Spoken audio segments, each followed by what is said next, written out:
तो ये हमारा लेक्चर नंबर 12 है। तो लास्ट लेक्चर में हमने पढ़ा था वन डायमेंशनल या फिर लीनियर चार्ज डिस्ट्रीब्यूशन में हमने पढ़ा था। फिर उसमें हमने फाइंड किया था कि उसकी इलेक्ट्रिक फील्ड कितनी होगी। तो आज हम डिस्कस करने जा रहे हैं टू डायमेंशनल 2D या फिर सरफेस चार्ज डिस्ट्रीब्यूशन। तो ये भी बिल्कुल सेम मेथड है वैसे ही जैसे हमने लास्ट लेक्चर में किया था। तो देख लेते हैं। सबसे पहले हम क्या करते हैं, कंसीडर कर लेते हैं कि हमारे पास एक सरफेस है, चार्ज सरफेस, यानी ये एक सरफेस है। अब मैं कहता हूँ कि ये इसके ऊपर क्या है, चार्ज डिस्ट्रीब्यूट है।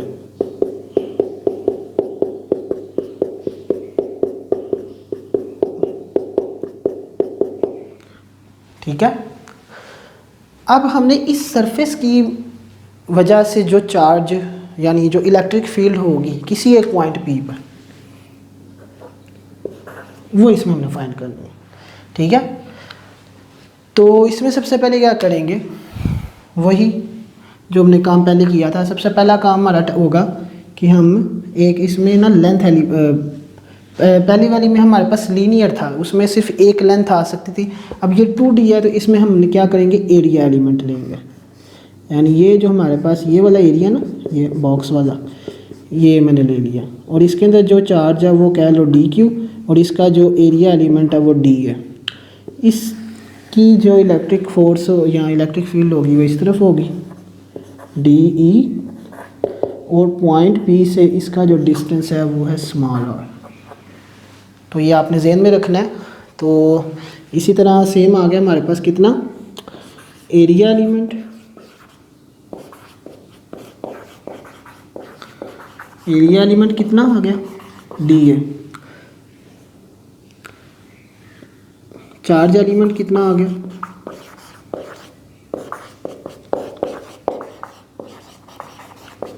वो आ गया हमारे पास DQ। नाउ लास्ट वाले में थी हमारे पास लीनियर चार्ज डेंसिटी, इसमें हमारे पास आएगी surface charge density. Surface charge density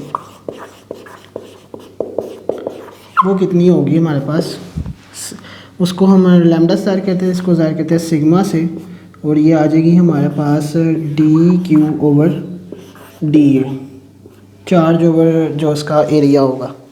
ठीक है। तो ये हमारे पास इधर से अगर हम DQ की अगर वैल्यू निकालें तो DQ हमारा आ जाएगा कितना, सिग्मा इंटू DA। ठीक है। अच्छा, अब हमने क्या करना है, नाउ अब हमने पॉइंट P पर इस एरिया एलिमेंट की वजह से या ये जो चार्ज एलिमेंट है उसकी वजह से जो इलेक्ट्रिक फील्ड होगी वो हमने फाइंड करनी है। Now we find electric field due to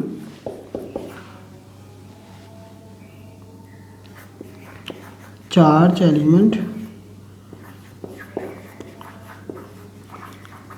DQ। तो वो किस तरह अगर हम निकालेंगे, तो हमने फार्मूला तो पढ़ा हुआ है, वो हमारे पास कितना आ जाएगा कि DE इज इक्वल्स टू के DQ/r²। इन दोनों के दरमियान डिस्टेंस ये r है, स्मॉल r। तो इसमें हम वैल्यू प्लग इन करेंगे किसकी, DQ की। तो ये आ जाएगा हमारे पास DE is equals to K sigma DA/r²। ठीक है।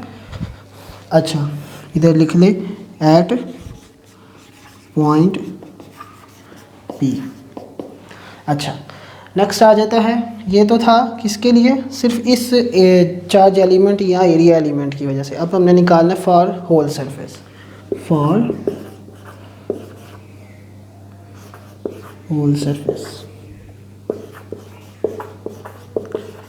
उसके लिए क्या होगा, क्या करेंगे, इंटीग्रल ले लेंगे। तो इंटीग्रल लेने से आ जाएगा हमारे पास integral of DE, integral K sigma DA/r²।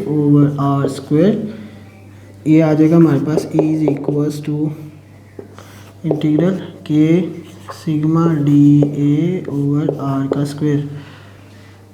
ठीक है, तो बिल्कुल सिंपल था।